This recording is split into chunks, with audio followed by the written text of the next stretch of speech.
Cutter बार assembly में 5 setting दी गई हैं।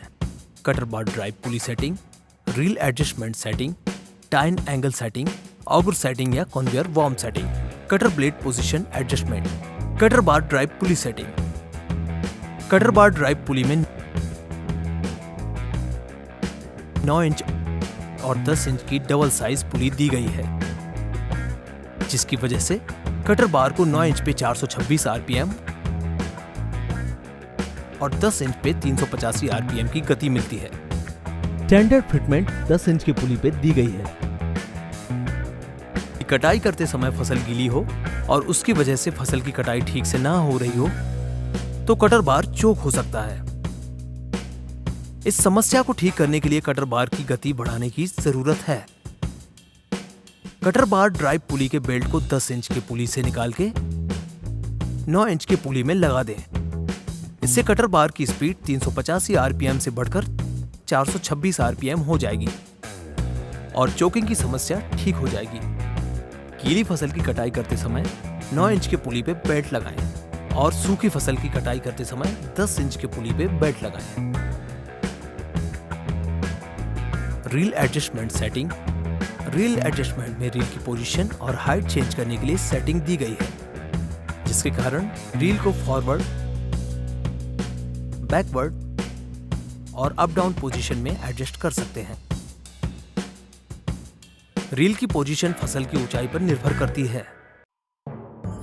यदि किसी कारण फसल गिरी हुई हो तब भी रील को एडजस्टमेंट करना पड़ता है। हाइट एडजस्टमेंट करने के लिए कटर बार के माउंटिंग पे लगे बोल्ट्स को लूज करें।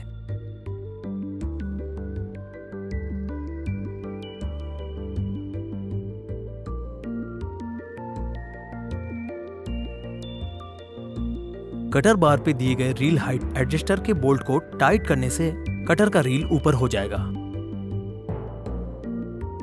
और बोल्ट को ढीला करने से कटर रील नीचे हो जाएगा। ध्यान रखें, कटर बार के दोनों तरफ से रील की हाइट एक समान रखें। रील की पोजीशन एडजस्टमेंट के लिए कटर रील जिस बीयरिंग पे माउंट है उस बीयरिंग की मूवमेंट करें। एडजस्टमेंट करने से पहले सभी बेल्ट्स डिसमेंटल कर दें।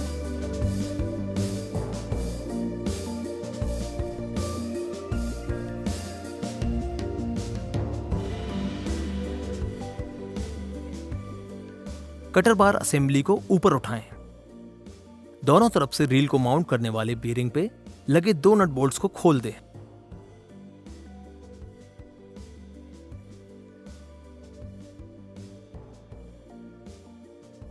अब रील को दोनों तरफ से जरूरत अनुसार पीछे या आगे मूव करके हॉरिजॉन्टली एडजस्ट करें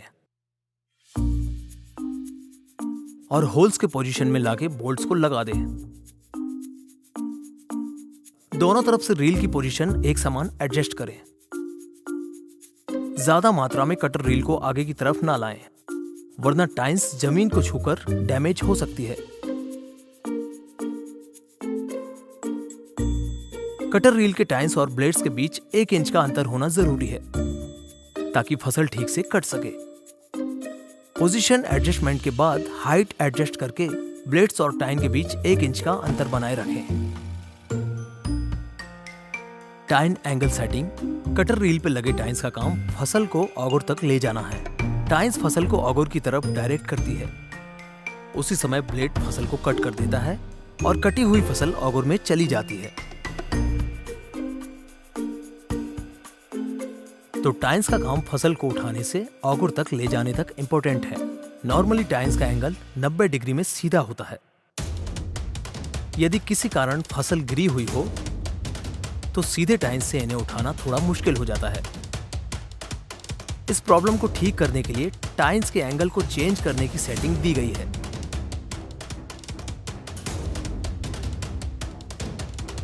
एडजस्टमेंट के लिए रील के सेंटर में दिए गए दोनों छोटे बोल्ट्स को निकाल दें।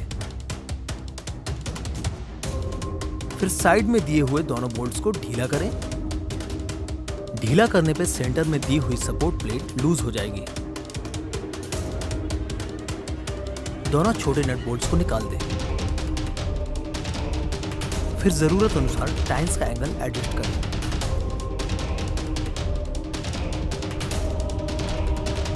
एडजस्टमेंट के बाद सपोर्ट प्लेट को रील में प्रॉपर एडजस्ट करें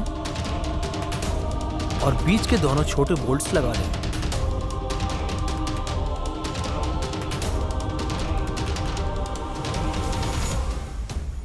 उसके बाद साइड बोल्ट्स को टाइट कर दें।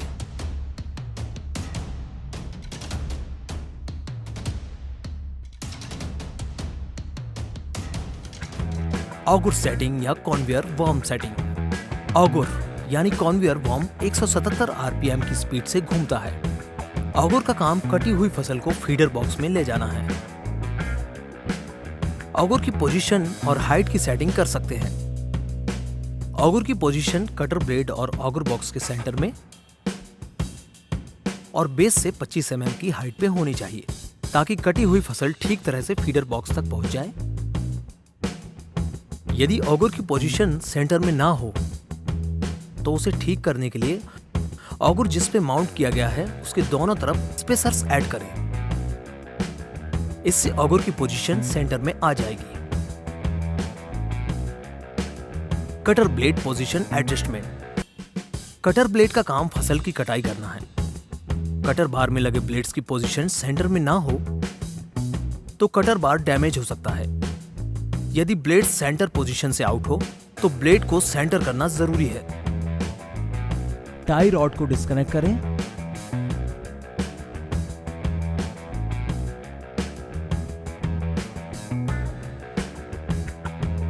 ब्लेड को सेंटर करें। फिर टाई रॉड को जरूरत अनुसार एडजस्ट करके जोड़ दें।